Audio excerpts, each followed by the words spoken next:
Hello and welcome to the Transcendence Succeed Show. I'm your guest host, Megan North. Firstly, I would like to thank our sponsors of the show, Quantum Awakening, Voyage of Transcendence, myself, and our lovely guest who paid to be featured on this episode. And talking about our lovely guest, today we are joined by someone I met just over 12 months ago, and we've been on a wonderful journey ever since, getting to know each other through business networking group that we're part of.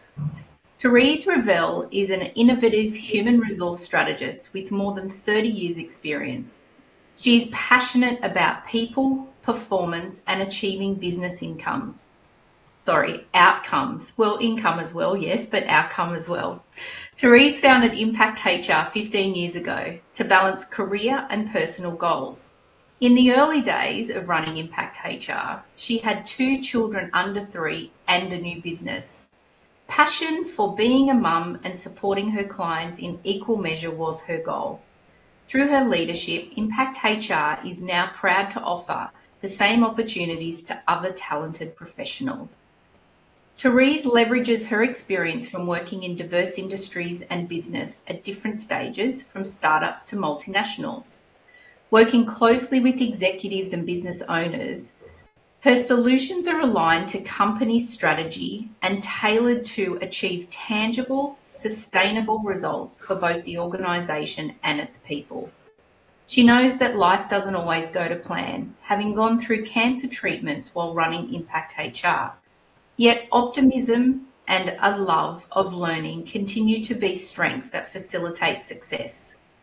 In her career, Therese's team have been recognised for global awards. In 2021, she was the Northern Beaches Business Person of the Year and the 2020 Northern Beaches Adult Volunteer of the Year. And for those of you in the US, the Northern Beaches is a beautiful area located on the beach in Sydney. So the Impact HR team have been recognised as Professional Service Award winners multiple times and in a number of different awards. Oh, gosh, welcome to the show, Therese. I've been really looking forward to our conversation. Thanks, Megan. I've been so excited to join you. It's lovely following along on your journey with the Transcendence Succeed show too. Thank you. How does it feel to you when I read out all of your bio and all of the achievements?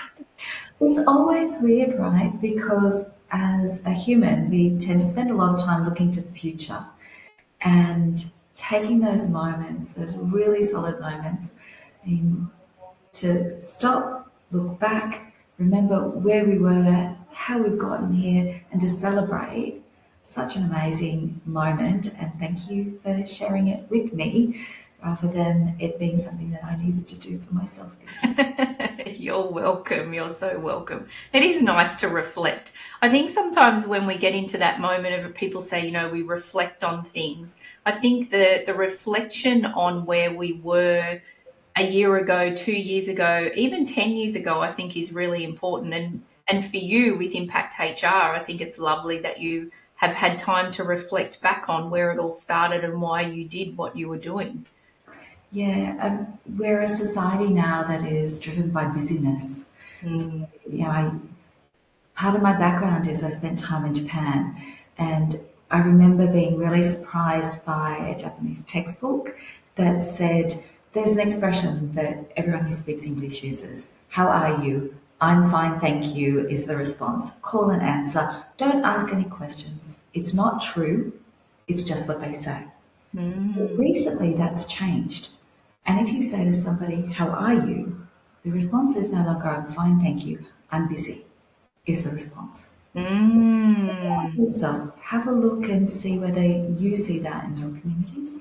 I certainly see it in mine. Everyone is busy. And so those moments to actually pause and really reflect back on milestone moments, those moments that build memories. It's such a precious gift to give ourselves and the people around us. And I don't think we do it quite as well or as often as we should. Absolutely. And having had dinner with you the other night, and you were talking about your daughters, when you were talking about starting Impact HR and having both of them under the age of 3, and now they're young women going to university, finishing school, that's a big journey that you've been on with them as well. Absolutely. And, they both contribute to my business. So Caitlin helps with graphic design. Erin is always a beautiful artist who is making our personalised Christmas cards. They both contribute in so many ways to making it the unique little company that it is. Beautiful. Really lovely. So can you take us back to the moment that you realised that life was a world of grey with no clear black and whites, which is interesting, I know, from a HR perspective, because having been in the HR world myself, we want it to be black and white, but there is a lot of grey. So for me, I think one of the most pivotal moments of my life, as you said, Megan, we're both HR professionals by background. And so we spend a lot of time living in the land of grey and shades of grey. And that's more serious than this, and trying to navigate that. But the biggest moment of grey for me was when I've been running my business for about 5 years. I had 2 young kids, and I've been diagnosed with cancer. And as a doer, my life was all about, next steps, get things done. I could provide more certainty, more clarity in my world if I followed the steps the way that I was told to do it. The process, learn the procedures, follow, and you'll get a good outcome. The problem was that cancer doesn't operate like that. And my original diagnosis was it was early stage 1. Potentially I'd get away with a tiny little keyhole surgery and it will all be over. And so I followed the steps and I did everything they wanted. And I went through the first surgery and they went, sorry, we made a mistake. It's more serious than that. We need to do a second surgery. So you need to heal first and you need to get better. And when you get well enough, then we're going to go back in and we're going to have a second go at it. So as a mum with 2 young kids who are seeing you go through that journey of recovery, and you've got a bag that's draining fluids from you and all that sort of stuff, it's pretty confronting for your kids. And then we go through that process again. Once again, I've followed every step. I've been for the special MRIs. I've been injected with all these chemicals so that the cancer cells lit up like Christmas trees and they can map them through my body. I've done everything they asked of me because that would give me more certainty and I would be better. Second surgery comes, second surgery goes. I wake up the next morning, the doctor comes to see me and says, got some good news and some bad news. I was like, what? How on earth can there be more bad news? Yeah. And as I was sitting there just listening to this news about what the next steps needed to be, there was that moment where I went, okay, I just need to stop trying to control this journey. I just need to allow what's going to happen, the universe, to do its thing, because there's a journey here that I don't understand yet. It's got a purpose, and I just need to stop trying to put it into a box that it won't go into. Yeah. deep breath, find out what the next step is, and then manage the next step and stop trying to control it. And through that process, there were lots of moments where I was tempted to go back into the old way of controlling everything. Yeah. And there were lots of moments where I went, okay, that's the next step. This is what the universe is teaching me right now. How to let go while still creating certainty in ambiguity. As I look around it, one of the biggest challenges for my daughters now as young women growing up in a time of social media and all these other things, we've now got more conflict in the world than I feel like I had as a child in my world. More ambiguity, there's more insecurity in lots of different ways. Learning to navigate that, for me, at that point, has allowed me to be a better guide, a better mum, better support for my daughters as they've navigated through that now. Yeah. Yeah. Wow, Therese, it's such a journey that you've been on and such a big lesson to learn as well. It's an interesting way to learn that lesson. Very interesting. I Yes. wish the universe could have chosen something different. I obviously needed to be taught in my own unique way.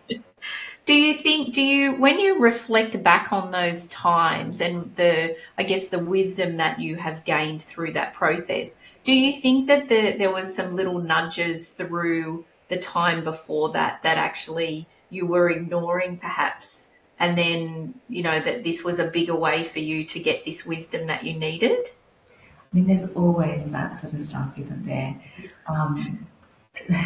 So I'm sharing some really, really personal stuff. And I know that for some people, some of these conversations can really trigger. So if that is happening for you, make sure you reach out, get support. When I was trying to fall pregnant, I couldn't. And the universe was once again telling me, just let go. Stop trying so hard. My husband and I had been through multiple rounds of fertility treatments. We tried a whole range of different things. And I basically got to the stage where we went, we give up. But one of my beautiful team members, an amazing woman called Jennifer Hunt, worked with me. She was our company internal counsel. And she came to me and she said, I love being pregnant. I've discussed it with my husband. Before I've even discussed it with you, I'd like to be your surrogate mother. I will actually carry your baby. Wow. And I was like blown away. This amazing human is willing to help me because she knew that I could fall pregnant. I just couldn't carry the baby to term. Right. So, the pain of miscarriage, the pain of falling pregnant, losing the baby really early, all of those things are the things that my husband and I had been through. And then the universe just stepped in and gave me this little beam of hope. Maybe we can do this. And so my husband and I talked about it, and Marty went, okay, let's do it. But let's do one more time you. So we did that process and I fell pregnant and I kept my baby. Oh, wow. Caitlin was born, she's 16 now, but she was born through that process. And we wouldn't have gotten there without the universe saying to me, and the beautiful and amazing Jennifer Hunt going, there's a different solution here. You don't have to control it all yourself. Just let go. Things will happen if they're right to happen. And I got that message, but as a mum, you get busy. And the way to keep sane in my world is to order my world. I went back into that trap of, nice, neat, ordered, have a plan, have a to-do list, get it all done, action, action, action. Yeah. And sometimes allowing yourself to be in the flow. Yeah. And I think it's really interesting. I've talked about this on the show before, that I think sometimes when we're manifesting something, we're like this little speck in the whole spectrum. So our soul and the universe can actually see, they've got the umbrella view. Yeah. And so our soul version of ourselves already knows what we're going to do and what we're going to achieve.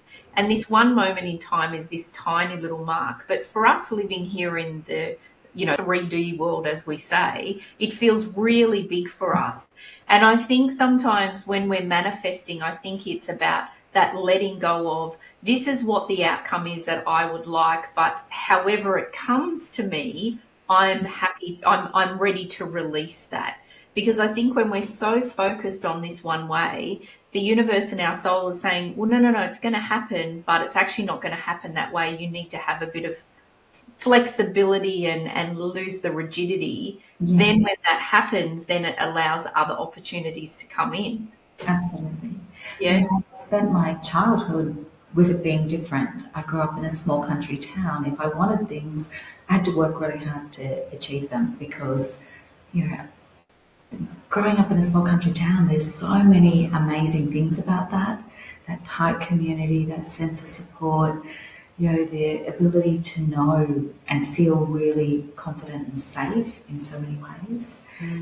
But at the same time, if I met a Japanese man once again, why the universe sent a Japanese man to my little village that I met, and then he went, well, one day I'm going to go to Japan. I'm going to live in Japan.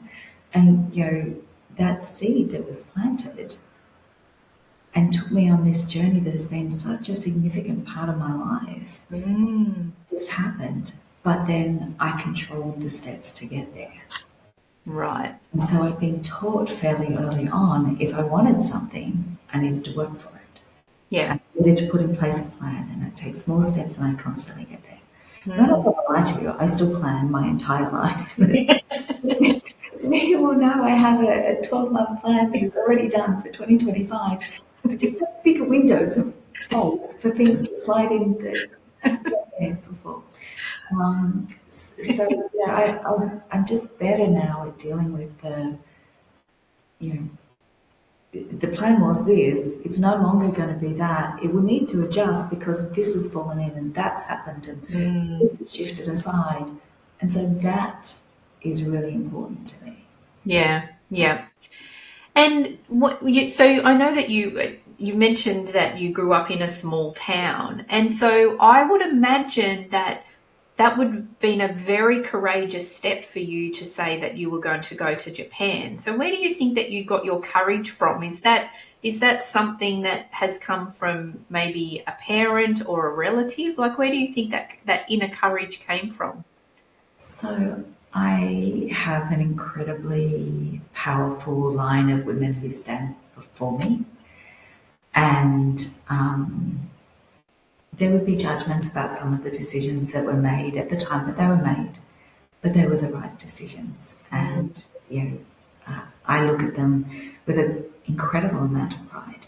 So my mum is grown up in an even smaller town than me, and her farm that she grew up on, no electricity, all the wood had to be chipped to have hot water to have a bath.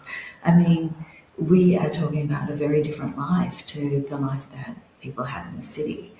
My grandmother, actually I'm going to take you back a couple of generations. My great-great-grandmother was she was in a domestic violence situation. She had 2 boys and the husband beat her relentlessly. He never hit the boys, but she was afraid for her life. It was an incredibly courageous decision to run away, and she ran away all the way to Australia so she could not be found by him. Wow. She had with nothing. She had clothes in a tiny little bag. And years later, when he had passed, the husband had passed, she had not remarried here. She'd lived in Sydney here in Australia. But she created a new life for herself. And from that, she had children and she was able to be an amazing mother.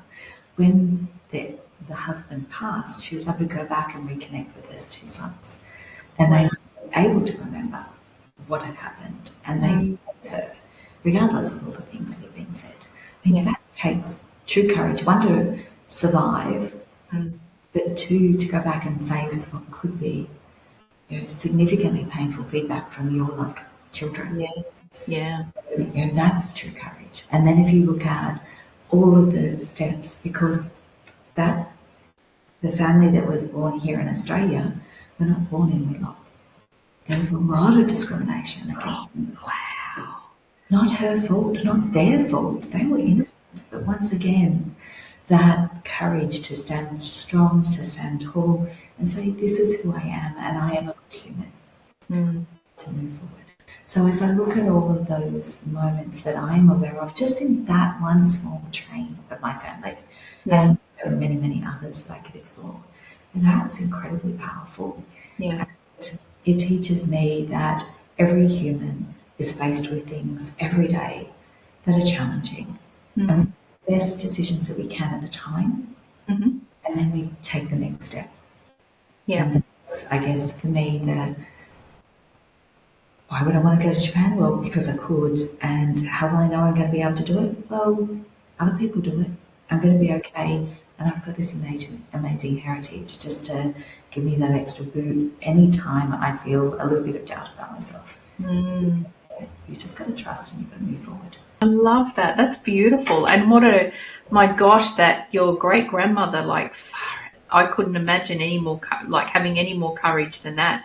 And for her to leave her sons as well. I mean, she obviously thought that they were safe because her husband hadn't touched them. And for her to leave the husband, the children for her own safety and flee a country, oh my goodness.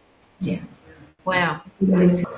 That had to be made. And when we look at the result, I'm blessed with a really caring, supportive family, and it couldn't be more different. Yeah. That I'm absolutely confident is in part because of what she chose to create. Yeah. When she came to Australia. Yeah. I will not have that again in my life. Yeah, that's really beautiful. Thank you for sharing that. It's really beautiful. We're actually going to just take a couple of minutes just to hear from our sponsors. There's so much more that we've got to explore, so we'll take a break now, and then when we come back, I know that you've got an offer to share to the audience as well, so we'll talk about that, and then we'll get back into our conversation. Thanks, Megan. So we'll see you in a couple of minutes.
Welcome back, everyone. Welcome back, Therese.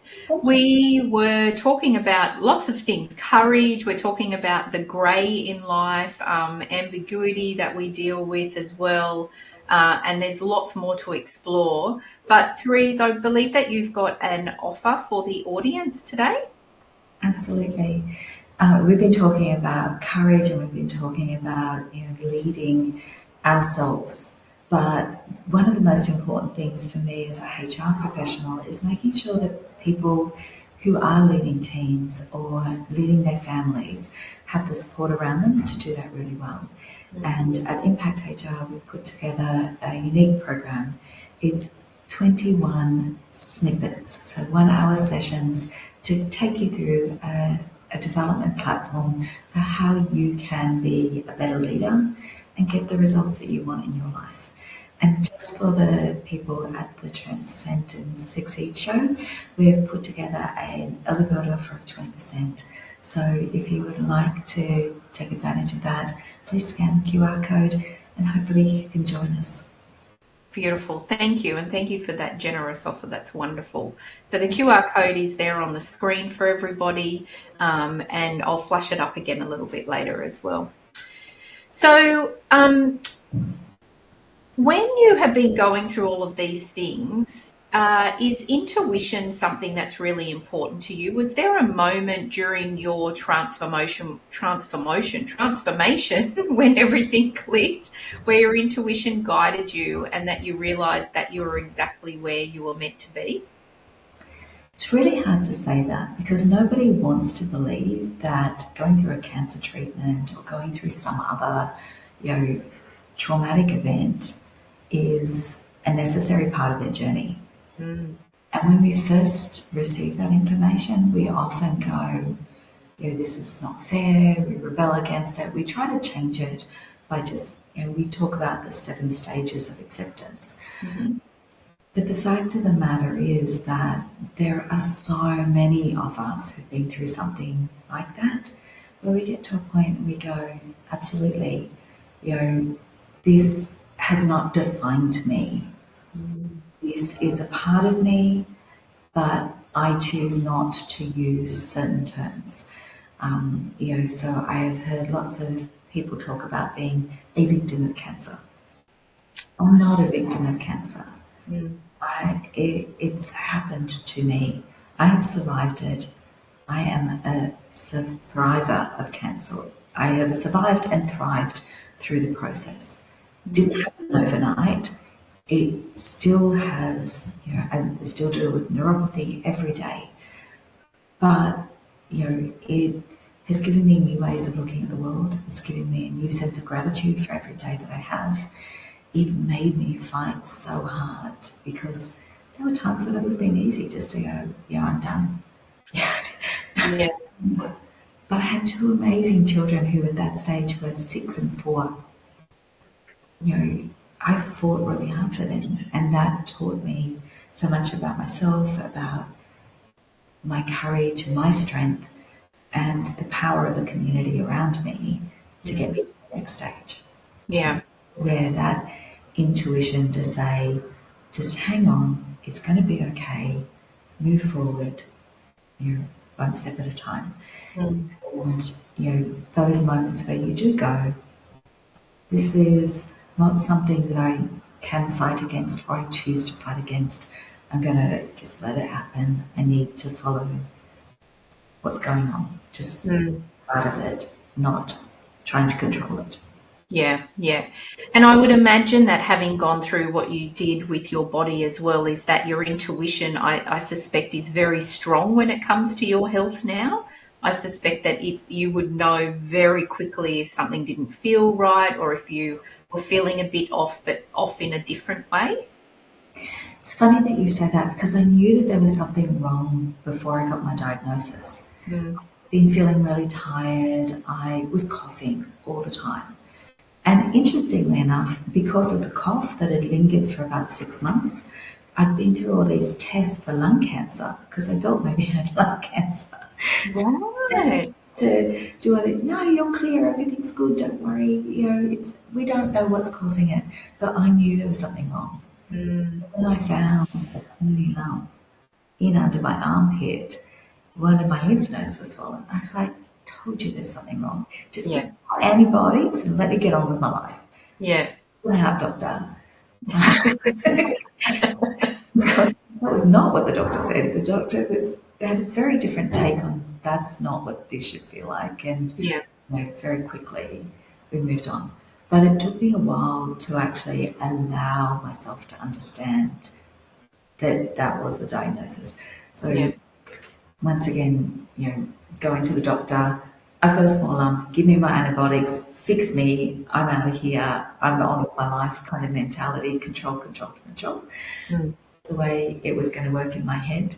And so when the doctor said, "That's not right. We'll get you scans," I'm going to make the phone call right now. That should have been a clue. It wasn't a clue. I'm going to make the phone call right now. We'll get you booked in. Can you go today? Tomorrow? Okay, tomorrow it is. And my best friend from America was over to visit. Mm. And I said, "We're not cancelling any plans. I'm going to still pick my daughter up on time. I'm going to leave. We're going to have an amazing family gathering. The two girls, myself, you, your family," because she was going up to visit her parents at their farm. And I love a good farm break. So, promise for me. And so I booked everything and just assumed it would go as normal. And one test led to another test, led to another test, led to like hours of tests. Yeah. And so my poor daughter who was at school was left really anxious and worried because I wasn't there to collect her. I told the school what was happening, but I wasn't there. And then through that process, I could tell there was something very wrong. You could see it in the body language. You knew from the way people were responding to the outcome of one test and slipping you top of the crowd into the next range of tests. Right. Something else going on. Yeah. And so intuition told me that I needed to brace myself. But still, Yeah. I'm an optimist. Yeah. It'll be fine. It'll be Yeah. fine. First surgeon that I went to see, the optimist, it'll be fine. And then I didn't like what she told me, so I went to see a second surgeon. The universe is starting to tell me I need to let go of it. It's going to be fine. I need to start. Yeah. But that is, I had the cues. The universe was letting me know. It was trying to let me down easy. Yeah. But that conflict between what it was communicating to me, my need for control, and my optimism, those two things together are pretty powerful. Yeah. Yeah. Yeah. Mm. But I think, Therese, I think it's a really thank you for sharing that, because I actually think that it's really important that when it comes to our body, really trust the intuition, because you had a cough for 6 months and you just knew something wasn't right. And so I think that that's a really beautiful piece of wisdom to share to people, because when it comes to our body, we know when something's not just right. We know if we've got a cough because we've had a cold the last week. Okay, it's probably associated with that. But for you getting a cough and 6 months later still having a cough, so, that courage to pursue it, I think, is really important for people when it comes to health. That if a doctor, you go to a doctor and they say, no, it's nothing, but then you're still feeling that actually it is, I think it's really important and a valuable thing to share with people, that to keep pursuing it. Even if it then ends up as a cancer diagnosis, it's better than not having that. Better to know and be able to, hopefully anyone else is going through that, the journey to acceptance is a little bit shorter than mine. Yeah. But, that sense of, I just knew something was off. I knew that this is not how I normally was. I knew that my energy levels were down. My body was telling me, and, trusting that and focusing on, I think it was really trying to focus on, for me, the investigation of what's going on, but I kept getting knocked back. You're fine. Fine. You're fine. So, it really wasn't a told you so moment at the doctor's. It was still a what now moment. Yeah. Yeah. It did validate the fact that, sometimes you just know and you've got to back yourself. Yeah. Yeah. Talk about mum's intuition. As a mum, when something's off for your children. Yeah. But we disregard it when we're looking at our own health and well-being. Yeah. I don't understand that, but I'm guilty of it. Yeah. Yeah. So let's pivot into the world of people and the work that you do. So Impact HR is clearly close to your heart. I know that because I know you personally and with the work that you do. So what inspired its creation, and how does it reflect you and the work that you do? So I was a corporate HR person for 20 years of my life. And I just realized I've given away my age, but I had started in HR pretty much straight out of school. Mm-hmm. I was working in HR in Japan. I came back to Australia. I studied while I worked. I did all of that. And I love working with people, and I love the complexity, and I love the shades of grey with my what I refer to as freedom frameworks around it to make it navigatable for me. Yeah. And so when I had my daughter, and you've heard that story, it was really hard for me to kind of wrap my head around not being there for her as much as I wanted to. It's just crazy. No way. I have to spend time with this amazing, unique little human. And so I needed to find a way to have everything I wanted in my life. And that meant giving up corporate HR and looking for something new. And it was actually a dinner that one of my friends was giving when I was talking about this challenge and what I wanted to do and, how could I possibly have it all, when she said to me, "Darling, I don't think you realise you've already got a business, you just get paid in dinners and red wine." And, then she explained what she'd been doing for years, which is every time in her small business that she had a problem, she'd invite Therese over for a roast dinner. "Hi, Therese, have a glass of red wine and let's talk about my business problems." We'd have dinner and, we'd not just solve the problems of business, we'd solve the problems of the universe. Yeah. And she had a way forward. She'd go back into work on Monday and she'd put things in place. And she said, "You just need to charge more than dinner and a red wine." So that was the trigger for me then to do my research and to actually look at how many small businesses are there. Is there a genuine need for this? Am I being crazy? Could I actually make this passion of mine really work? And then as I started to talk to small business owners, the stories, one after the other, hours on hold, searching websites that made no sense, following the links, and you end up back at the same spot that you started on. As, "My God, how am I going to get the right information?" And then, there were, at the time that I started Impact HR, there were more people employed in small business than there were in corporates. Really? Wow. Yeah, we all think that the big employers, the big four banks, PricewaterhouseCoopers, BHP, those big employers employ more people.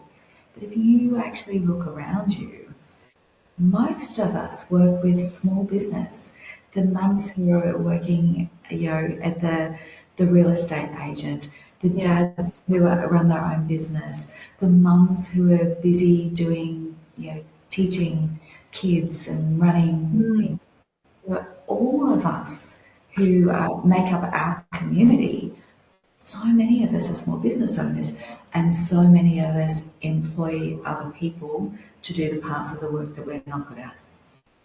And this light bulb went off that said, and every single one of those businesses is navigating the same complexity that I have a legal counsel sitting behind me, making sure that in corporate I make the right decisions. Who helps them? And so that's how it was born. I, started with saying, "Absolutely, thank you very much for that dinner invitation, but if we're going to talk business, let's talk money." And just switch that around, and suddenly Impact HR was born. But the real thing for me became a couple of years later when I started to really work with business owners on that leadership level and understand that, in corporate, I had a budget to put together leadership training to help them to step to the next level. We all know that the way to be successful is to actually invest in ourselves first. Invest in ourselves first, and we approach the world with a level of confidence. it's far easier for us to tackle all the ambiguity that comes at us. Mm. But as a small business owner, you don't have time and you don't have money to do that. Yeah. And every offering that I found out there was really expensive. Yeah. So we really needed to change that. And I made that part of my mission. Wow. Wow. And, you know, I mean, having a career in HR years ago as well, for me, there's so much grey when it comes to people. You know, we could be talking to a leader or 4 different leaders about 4 individuals in their team that have got the exact same issue, but depending on the leader and the individual, there's grey of how do you deal with that? What do you do? You know, there's so much ambiguity in when, as soon as we think people, there is already grey. Yeah. Because everybody is different. Every situation, even if it's the same, has a different outcome, a different way to process it. You know, there's all of that. So that I suspect for you, probably every day of your working life, you're dealing with the grey and the ambiguity and where's the resilience and how do I give leaders the resilience to deal with that? Yeah, absolutely. It's challenging to be a leader anywhere. Anyway, yes. But if you're a leader in a small business and, you know, there's that financial pressure that I'm hearing more and more about right now, Yeah. where, you know, the fear that you face because if you lose that one core person in your team, you know, in corporates we have this team of people and we've nurtured people to step in and be ready. In small business, you don't have this, you know, bench of people that you can choose from. You've Yeah. invested a lot of time nurturing somebody to get them ready for that. And Yeah. if they leave you, you lose all of that. So Mm. all of that ambiguity is really weighing heavily on business owners at the moment. Mm. There's things that we can do to make that easier and give you back the confidence. Once again, I'm not talking about putting control in every aspect, but I am talking about those freedom frameworks, those things that we can do that make it easier for you to feel at peace, be able to focus on the right things rather than the urgent, I have to get it done now things, Yeah. so that it can be easier and more fun to run a business. Yeah. Nobody gets into a business, I sure as hell didn't, thinking, I want my life to be a grind every day and I want to wake up tired and I want to feel like I'm living in constant uncertainty. We want certainty, we want that sense of confidence to move forward and to take those big decisions because we know that they're the right decisions, not just for us, but for the community around us. Mm. But we need a little bit of our freedom frameworks to make that work. Yeah. And I think also from a leader point of view, when they're not sure of, do I say this or do I say that, that's where the advice and, you know, the real value that you can add to small business too, because you can guide them in the way of, because I think when leaders think, oh, if I say this, will I get into trouble? If I don't say this, will I get into trouble? And so they end up just not doing anything, which then exacerbates the issue. So that value that you can really add to leaders around that grey and that this is really where the path that you need to take, I think would be a very big value for them. Absolutely. And for me, it's the, you know, no two sets of circumstances are the same. And making sure, so for each one of our clients, we have a primary consultant and a secondary consultant who are always working closely with them because you deserve as a small business owner to have somebody who's working alongside you. And if you have somebody who is gone for 4 weeks on annual leave, and a people problem pops up, it's like the universe is great at going, I'm going to drop it in day 2. Let's see how you cope with this one. Why? Okay. That's our way of giving leaders the support that they need. So Yeah. they've always got somebody who understands the team. They've always got what they need. I think for me, the other thing is that when I first started, this is another tell of how old I am. When I first started in HR, I actually taught cultural awareness training. So we taught I worked in a duty-free shoppers environment, and we had people from Korean backgrounds, Japanese background, Chinese backgrounds, Australian backgrounds, and various other backgrounds. And we spent a lot of time kind of unlearning and then relearning how to work together because of the history of the Second World War and Vietnam, other issues that were very prominent at that point in time. Now, I am not old enough that I went through the Second World War, but we were still learning as a community how to deal with this much later. And then we went through the learning how to have gender equity. Yeah. And then we started to accept that we actually could have transgender equity. Yeah. And now we're starting to learn that, you know, not everyone understands and interprets the world the same. And we're starting to talk about neurological diversity. Yeah. We are really spending a lot more time now working with managers and leaders on how to address neurotypical and atypical behaviours. Yeah. They're equally valuable. We just, as a human, need to understand how our preference impacts our bias. We have a lot of bias. And it was really interesting because when I was living and working in Germany, I worked with an IT company and we were creating amazing software that did things nobody else on the planet was doing. And we had this amazing team, but they were an amazing team of creatives.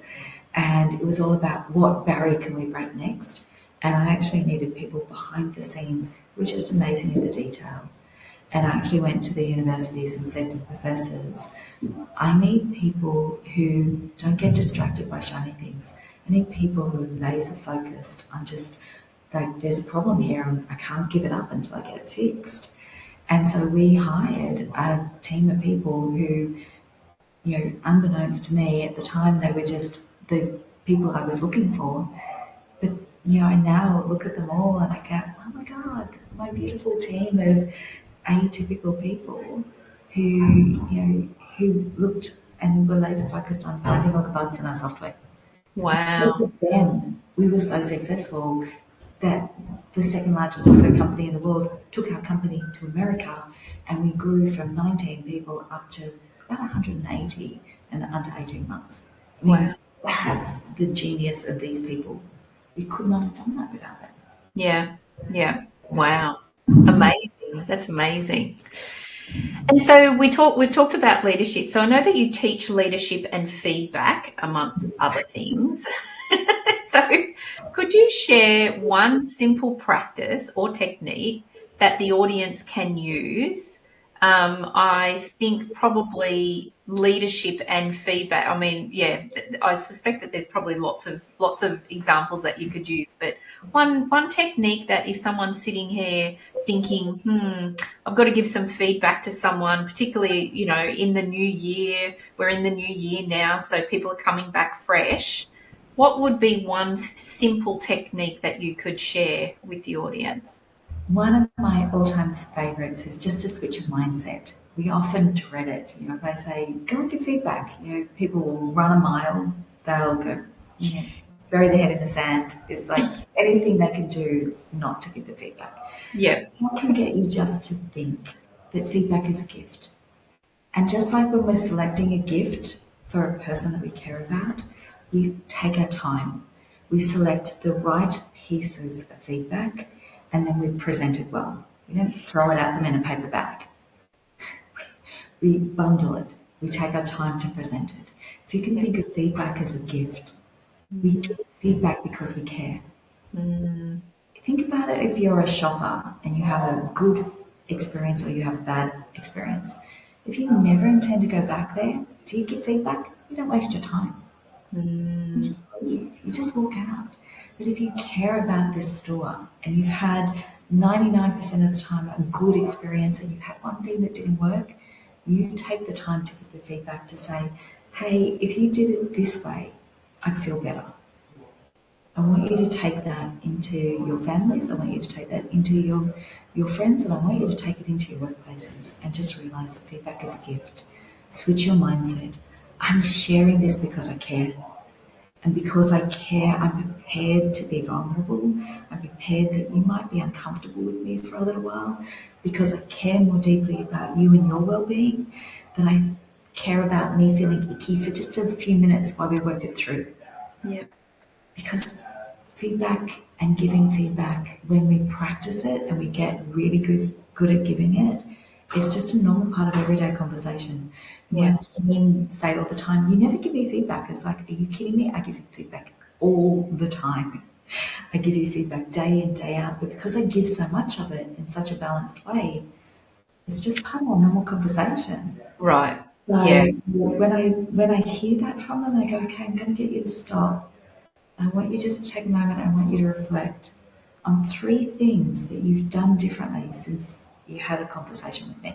Mm. Oh, well, just can't stop at 3. Blah, blah, blah, blah. But they receive it in a way where it's small pieces regularly. Yeah. And so it never feels yucky. It always feels positive. There's always and here's what will happen when we do this well. Yeah. So they love receiving it and they actually crave it. And, they're putting it out for, please provide your thoughts, because I don't talk about feedback, I talk about thoughts and sharing and, other ideas that could enhance this. So if you can use some of those techniques, but the first thing is know that you taking time to share with somebody else, it's Yeah. a gift. And Yeah. please give generously. Oh, that's beautiful. Thank you. That's really lovely. I love that. I absolutely love that. I think it was, yeah, beautiful way to put it as a gift. Yeah. Thank you for that. A I'll use that. packaged gift. Yeah. Don't Beautifully. throw feedback. Don't throw feedback at somebody and then run away. Yeah. Because we wouldn't want that ourselves either, right? No. So, yeah, beautiful. Thank you. Now, we actually only have a couple of minutes left. God, I that's told going to be. I know, I told you it does go very quickly. So I will ask you the same question that I love to ask all of my guests before we finish our conversation. So, what is your favorite quote? Might be just for the moment or an all-time quote, and why is it so important to you? I have quotes for every day and every moment of my life, but one of the ones that keeps coming back to me is a quote from Vincent van Gogh. And Vincent van Gogh says, "The little emotions of are the captains of our lives," because it is so true. And if you think about that giving feedback moment, if we are angry and upset when we give feedback, that's how we receive it. Mm, But if you are going, feedback is a gift, and I am choosing to share this with you, and that emotion, I've taken the time to let that pass. I'm now giving it to you with its genuine intention, mm, then that emotion is the emotion that they receive. So those little emotions, those things that pop into our head as the phone rings at 7 a.m. and you're busy trying to get out the door, those emotions where you just embrace and say, "This is the ambiguity of the world that I live in. It's the moment I am in, but it is not who I am and how I really feel about this." mm, Let that go now and I can come back to how I really feel. That emotion, that's really important because mm. little emotions can either create a life of joy and happiness or they can create a life of feeding that into other people. Mm, I talk about being a ripple in the pond where the pebble drop us in mm, and the ripples ripple out. And it's not just us, it's the people around us, it's the people around them. If we have one bad interaction, they take it out. They have another bad interaction, yeah. they take it out. But if you do it the other way, if we take that moment, embrace a little emotion, come back to the positive in it, have a positive conversation, it scales. And suddenly we get to change the world one Yeah, conversation that's at a time. beautiful. I love that. And I feel like that quote just perfectly sums up our whole conversation as well. I think it's really beautiful. So thank you for being such a beautiful and heartfelt guest today. One of the things that I love about hosting this show is that even when I've got a guest that I know, I always learn so much through these conversations. So thank you for being so open and honest about your journey. It's really beautiful. So thank you, Therese. Thank you, Megan. It's been lovely to be here. Good, good.